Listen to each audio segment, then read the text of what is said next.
All right, well, welcome everybody to Beckys Anonymous's first live stream. We're so excited to be here.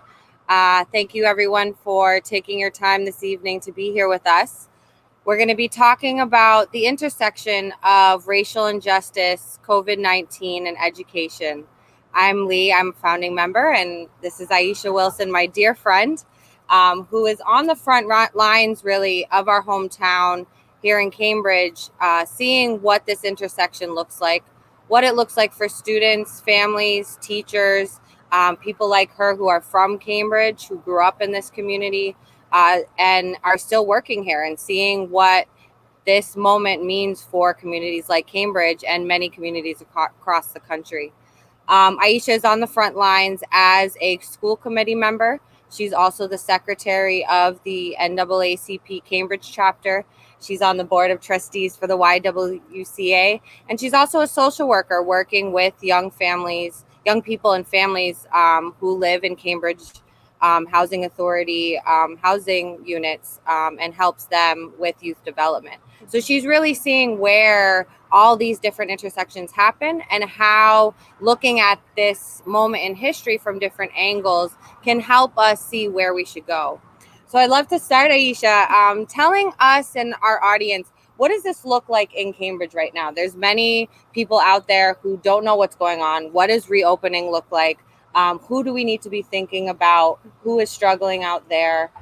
So would love to hear from you. What does it look like in Cambridge for you right now? And so thank you firstly, and I would like to thank you for having me and for Beckys Anonymous to putting me in this position.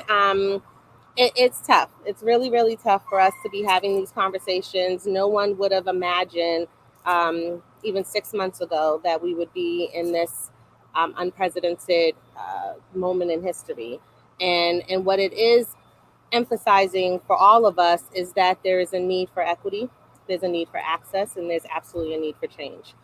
We need to really be thinking about how we mobilize, how we join forces collectively on big issues. And of course, we know the biggest issue right now is education. So how do we get our young people back into schools? How do we do that safely? How do we make sure that young people are just learning in the way that they need to learn most effectively? Because we know majority of the time our school system is set up for Black and brown to fail. And so if we know this and knew this pre-COVID, and right now we're in this moment where equity and access is hindering processes, we know that there's a lot more work that we need to be doing in order to make sure that those on the bottom can actually be most centered, and that we're really focusing on education and change for our Black and brown and our students on special needs, English language learners.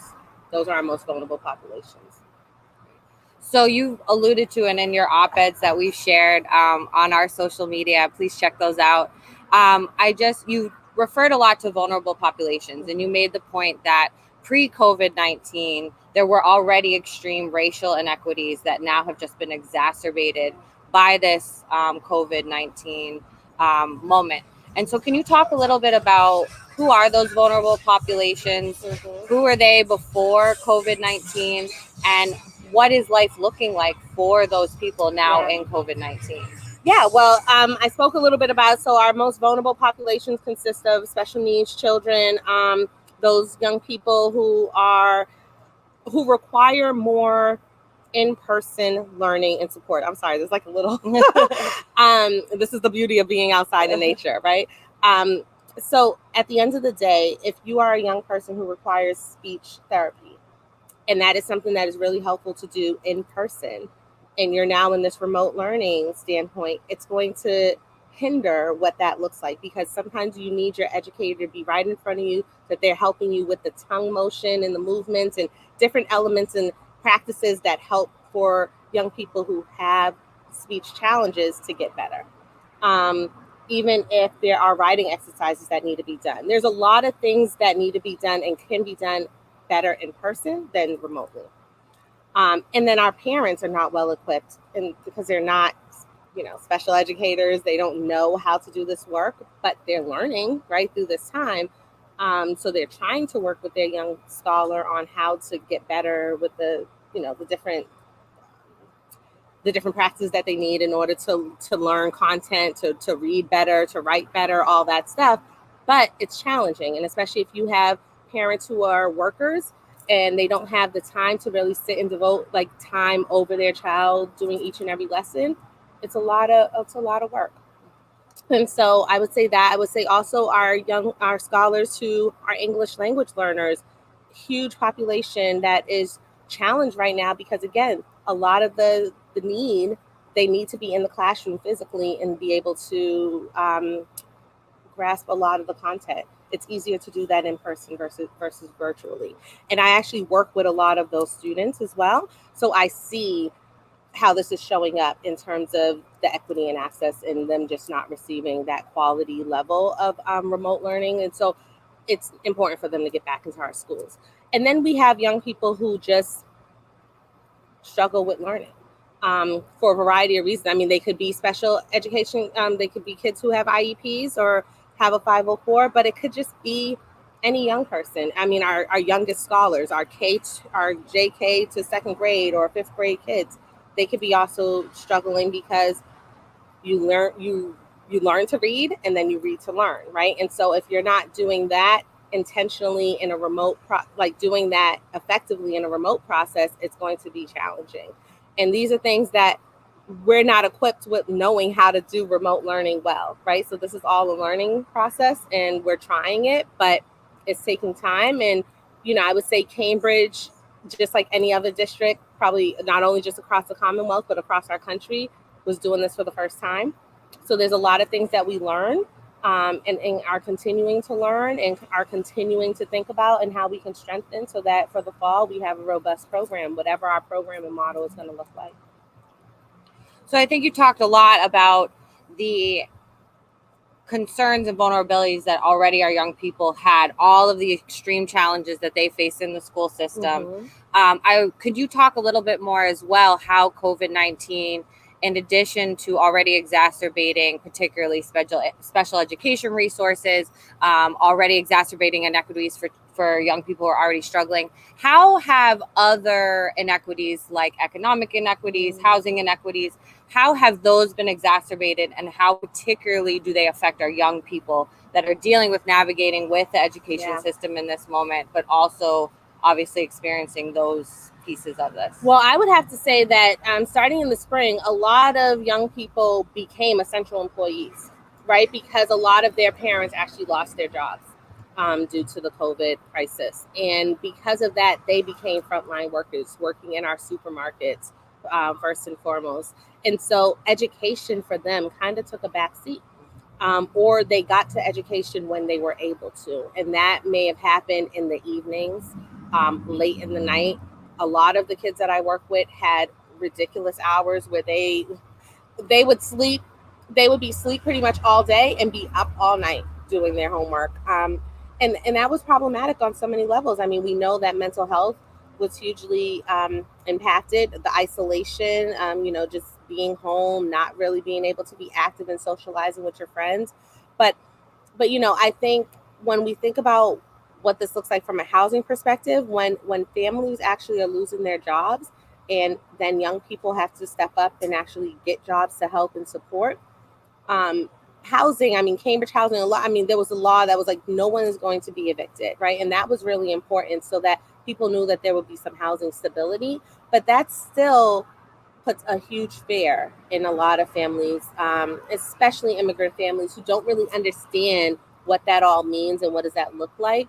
But there was a lot of forgiveness with a lot of that. And especially I can say from the Cambridge Housing Authority standpoint, there was a lot of work that was done to ensure that families would not be evicted and that they would have any hardship supports that they need, financial support that through that necessary. So I know many families who benefited from that. Our city also did the mayor's disaster relief fund. So shout out to the mayor for setting that up and touching so many families in our community on that. So things are not perfect, but it was a lot of great moving parts to really ensuring that quality of life, like some of your basic needs, can still be met, because we know if your basic needs are met, you feel better about the other things that you need to kind of hold down and manage. So, with housing stability, with food security. So there was a lot of the Cambridge Public Schools, food for free. We ensured to make sure that families would have what they need, especially during when school was in operations. Um, there were food deliveries. There's been a lot of pantries. Cambridge Community Center has a pantry out and is still operating, and they're serving families each and every day. Um, Margaret Fuller House. So there's a lot of programs and organizations that have been really working extremely hard. The Cambridge Community Foundation also set up some scholarships and opportunities for families to have some relief fund. So, yeah. So it sounds like there is a lot that is happening. But your op-eds focused a lot, a lot of what you said was about how when kids aren't in the school, what are they missing out on? Yeah. A lot of kids are missing out on food they need. A lot of kids are missing out on mental health services they need. A lot of kids are missing out on the special education supports they need. But your op-eds aren't necessarily saying, let's go back. There's a lot of key points. You emphasize the importance of us really focusing on safety. I would love to hear from you. What does safety look like for you? What does it look like for the families of Cambridge? Particularly, what does it look like for communities of color when we know that they're overrepresented in both infection rates and mortality rates? They're overrepresented in kind of the economic toll that this is going to take. So hearing, all of the things that are happening, all of the things that we need to make sure that we are building to still be in place for our children. What does that look like for you? Where should we be going? What does that path forward look like? Well, I mean, yeah, there's so much that needs to happen. I mean, safety is first. I personally am not comfortable as a school committee member, and I think I speak for many of my colleagues in saying we're not going to reopen our schools unless we know it's safe. And unless we have all of the safety measures in place. There are a lot of things that our operations department and team have been are doing, and I really shout them out and give them a lot of props and credit for the work. I mean, we've secured over 27,000 masks, something like 100,000 gloves. We are really, the next step is going room by room and making sure what does the ventilation look like. There has been box fans that have been purchased and ordered. And we want to make sure that, especially for our older buildings, that we do walkthroughs to know what do our buildings look like, how safe are they, what classrooms are safer than the other classroom, and how can we then have an alternative plan for the classrooms that are not safe, so that those educators and those scholars can be in safe spaces. I personally feel like we have a few brand new buildings that we utilize those buildings first, especially for the young people that we want to bring back into school, so our most vulnerable populations.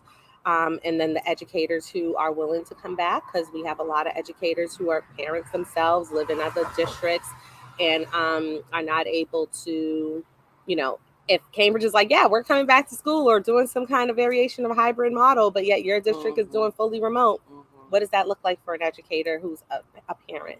And you may have young children and you cannot leave them at home. So you need to consider childcare. There's so many different variations to it. But safety is our number one. And what our young people are missing out is connection, building relationships, friendships, especially in those earlier years. I mean, you play in the sandbox with each other, you play all these different games and you play together. That's not an isolated thing, and you are going to learn, especially not JK to second or third grade. There's a lot of play. There's a lot of learning through play that needs to happen, and it's critical for that to happen. And we need to think about what does that look like, and how can we do that safely in person, but also what might that look like remotely. How do you do the small groups and have breakout sessions with your cohort of young people, or how can you do outside learning under a tent, or in local parks or whatever, so that so that there is that physical, that connection. It's not physical, but it's I'm seeing you and I'm not just seeing you through a camera, which is really important. And I can just speak for the scholars that I work with through the workforce program. They miss their friends, they miss their friends like crazy. And some of them have not been able to talk outside of maybe that Zoom class with their friends outside of that. And that was hard because there was no basketball, there was no sports, there was no, so any other thing that we do, you can't just go, parents are not going to say, hey, just go outside and play, because no, we were in a crisis. So there's no connection like that. And that's been really hard for our kids. And so mental health has been another huge piece, the social emotional learning. How do we make sure that we're tying into all of that? That's critical. And again, as a social worker, like, we know that that's front and center, and making sure, and that's not even just as a social worker, like as a person who cares about young people, like we want to make sure that social emotional needs are well cared for and well maintained during this time. We want to make sure that there's connections and relationships with teachers, students with teachers, that needs to be happening during this time. So there's been a lot of motions that have been put out from my colleagues on the school committee, myself, and just making sure that we are keeping those things front and center. Because we know that without all that, it's going to be challenging, even more challenging than what we experienced in the spring, for what the fall can ultimately look like. And I think you've given such a great description of all of the things that our schools provide for our young people, how they're responsible for the social emotional learning. A lot of them are providing basic needs like food. So I would love for you to talk about thinking, how can we use this moment to make those systems stronger? I think there's been a lot of acknowledgement in a way, and recognition all of a sudden that schools provide all of that. Now in COVID, with schools suddenly being pulled out from families' lives and communities' lives, all of a sudden a lot of us are reflecting, wow, schools do provide a lot.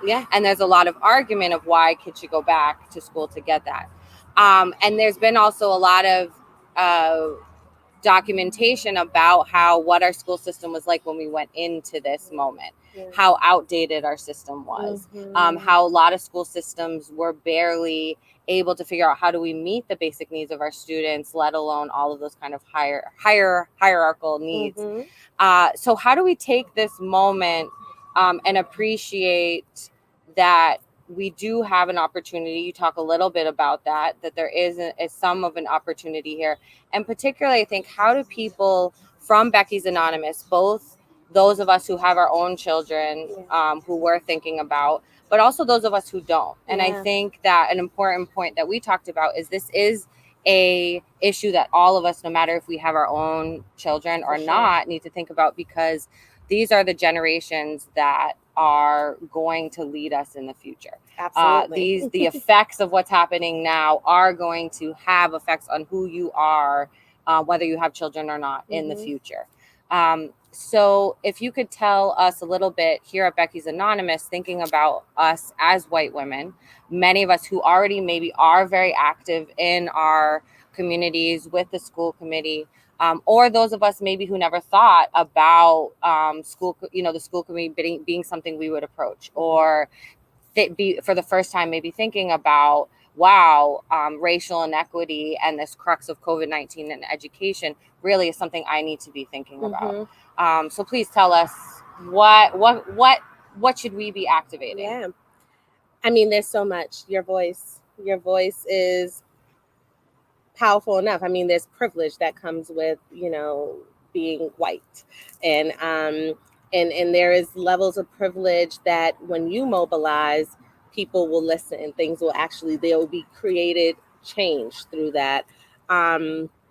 It is important to reach out to your school committee, your local superintendents, your school committees, and speak in public comment and speak for equitable access. It's important to speak up for Can you give us some examples centering Black of... and brown voices, mobilizing with any groups of color in your community, and supporting those initiatives, right? So here in Cambridge, we have the Educators of Color Coalition, right? Those are our educators of color who are mobilizing and thinking about, what does this look like? What do we need to do differently? How are we planning to do that? They came up with their demands. They got many, many other people to support them and back them up. There's the Cambridge Families of Color Coalition. And again, parents who are out there who are thinking about, we need to come together now because we see what the spring has created for our young people, and we don't want that to transition into the fall. We know we need to do better.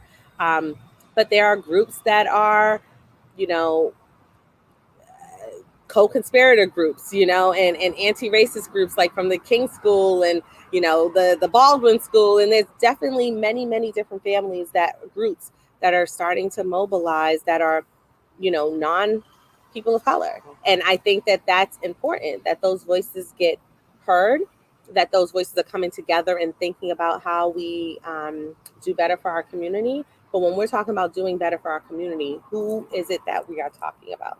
Who is it that we're focusing on for doing better for, right? So it's a difference of saying we want all of our kids to be successful. Like, yeah, of course we do, like hands down. But we know that there's a specific population of kids who are being left out each and every time. Our numbers say it. Our numbers show it. When we think about MCAS scores, you know, that's why there was no MCAS for the spring. We're looking for no MCAS for at least this upcoming year. And if we can push it out, infinity, right? Like indefinitely, I mean.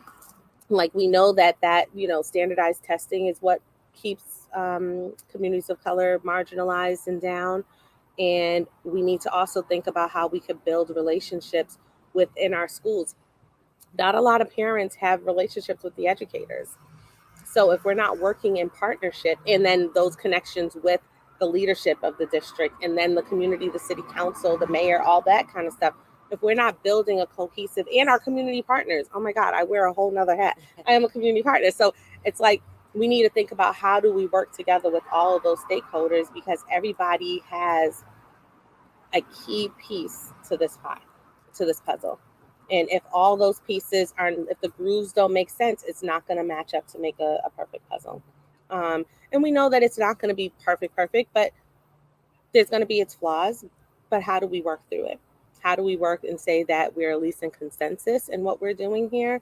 And I think that's just kind of where we're at in terms of being on the school committee. I know, again, as being a community partner, I'm thinking about it as, what are all the other community partners experiencing? We're not in our school buildings. We're not in our spaces. I'm in a school, right? I actually work out of the high school, out of Cambridge and Latin. So for me, not being able to be there or not knowing what the fall is going to look like for the return, what does that mean for how I'm able to interact and engage with my young people? Will we continue to do online? Fine. But there are some of them that I'm super concerned about, and I worry about their mental well-being. I worry about if we're not able to gather safely in spaces, you know, especially those transition grades, the ones that are 8th graders going into 9th grade, or the seniors that just graduated and are heading off to college. I'm really just concerned about those transitional grades right now. And so there is a lot of work. I mean, I would just say mobilizing, really thinking about how do you support even just like Black businesses, talking to your school committees, and really thinking about, where do I want to spend the most of my time right now, and how do I want to spend the most of my time affecting and making change? That needs to be critical. And then there are things those are things that we could be doing locally, but then there's things that we need to be also doing nationally. And let's kind of touch on the local piece. You mentioned equity measures. What are some examples if someone was to approach their school committee or school committee members in this time of COVID specifically, but also in general? What are some examples of equity measures that people can be asking people about, engaging people about, asking, what's the plan for this? Have we thought about this? Any thoughts on that? Yeah. So, I mean, I would say couple of quick ones would be, you know, what is the data point for families of color who are essential employees, who need like the childcare to come back to school, for their young person to come back to school because they need to go off to work. We know that those are a lot of our essential employees. Those are a lot of our, you know, the frontline workers. We also want to have some data points on grades and like levels, like the assessment levels, who is not hitting benchmark, and specifically in reading. So if we know those numbers, those are essential kids that need to come into our school buildings because we need to be focusing on them. We need to be centering them. Um, and that's clear because what we do know is any young person who's not reading at grade level, even by grade 5, is going to struggle pretty much for the rest of their lives unless some intervention, it's intentional intervention actually takes place. Um, so I would say for me, those are some key ones. And then, I mean, know what your school's data is. Just know kind of all the benchmarks. Know, especially for the marginalized communities, especially the kids on special needs. What do their scores look like? And how do we want to ensure that they get all of their resources met and accessible to them so that they can be successful? Because, this spring, we left off with many families not having access, and we saw the tank for them. And there's just a lot of makeup work that we need to do. There's a huge belief around summer learning loss, right? And that just happens naturally. But what we just experienced is like summer times 2 or 3, given the 3 months that we were out of school in addition to this time. And we're not actually going back into school until mid-September. Whatever model we get, whether it's the hybrid, the remote, it's still going to be a couple more weeks out before kids start going back into schools. So, and then we need to also look at what's happening in other countries and other states down south that are starting to reopen, and think about, did they have to reopen and then shut back down? What did that look like? What's going on in China? What's going on across the world? I think that will really help us in thinking about how we effectively open schools. What are the measures that we need to have in order to reopen our schools, and again, to do it safely? There's a lot. There's so much that we need to do, and I think for us in Massachusetts, we need to have a statewide plan because we can't just, I can't just say, hey, in Cambridge, we're going to do hybrid or we're going to do remote. And then, there's another district and another family that's like, no, they're going into school. So we have to be aligned, and that's a lot of work too. Well, so just to wrap up for everyone, Ayesha Wilson has just shared a lot of great action items that all of you out there in the Becky Anonymous world and others can take right now. As she's emphasized, this is such an important moment, an intersection of racial inequality, COVID-19, and education. Really, this is the top issue for most families in the world right now. What's going to happen to our young people? And with schools really being the anchor for many of our young people and many of our families, and schools already struggling so much before they went into COVID-19 and already being vulnerable, we really need to take this moment and see how do we support our young people, whether we have children or not. This is an issue that all of us need to be concerned about.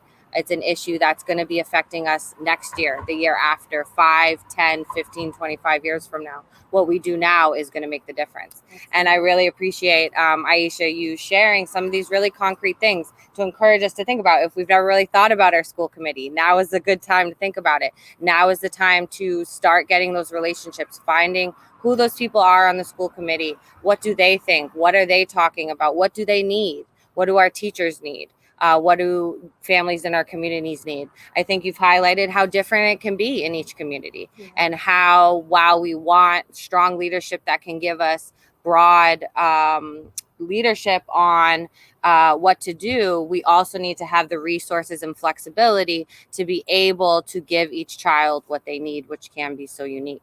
And as you mentioned a lot, the data shows us that there are some really, really challenging trends ahead of us. There are some huge challenges that we don't know what this means for us. But I think that the message that we want to send you, and particularly in light of Beckys Anonymous' spirit and what we're trying to do here, is that we want to be a space where we come together and make that tangible action. That we have a place where we're talking both about what is the here and now, how do we talk about this intersection of racial injustice, COVID-19, and education today, but how are we also building our relationships, our communication, our strategies, our action for the 10, 15, 20, 25-year movement. Yeah. So I just want to thank Ayesha Wilson so much for being with us today. Thank you. I want to thank all of you out there for taking the time this evening. This was our first. We will certainly not be our last. We look forward for you to be with us next time and ongoing. Please check us out on social media, at Beckys Anonymous on Instagram, Twitter, and Facebook. And I'm just going to give it over to Ayesha for some last words. I just want to encourage people. We are in, again, this huge crisis time. And one thing that is critically front and center, and if you all can see my shirt here, it says, I am counted.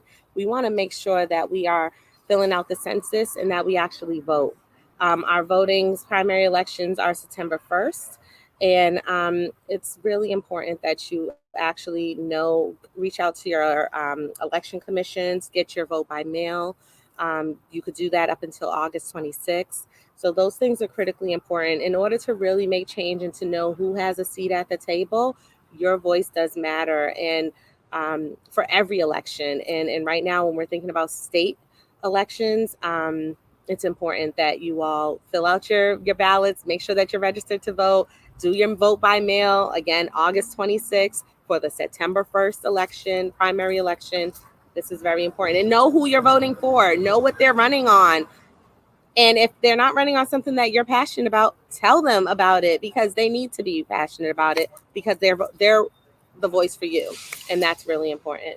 And so I just really want to share that, because I'm here because people actually valued my opinion, but people also wanted to share their voices with me, and I have to elevate and lift that up as well. So I don't take for granted that I'm an elected official. I appreciate it. I'm humble, but it is a lot of work, and we need to make sure that the right people are always at the table, and that we're looking at what's going on in Washington, and make sure that we have the right person at that seat as well. So thank you so much, Leigh. So again, thank you. Get out there and vote. Check out our other action items that include information on how to get more involved with your local school committee. You can also check out how to donate to the YWCA and get involved with your local YWCA. So again, thank you for your time tonight. This is In Solidarity from Beckys Anonymous, and we'll see you next time.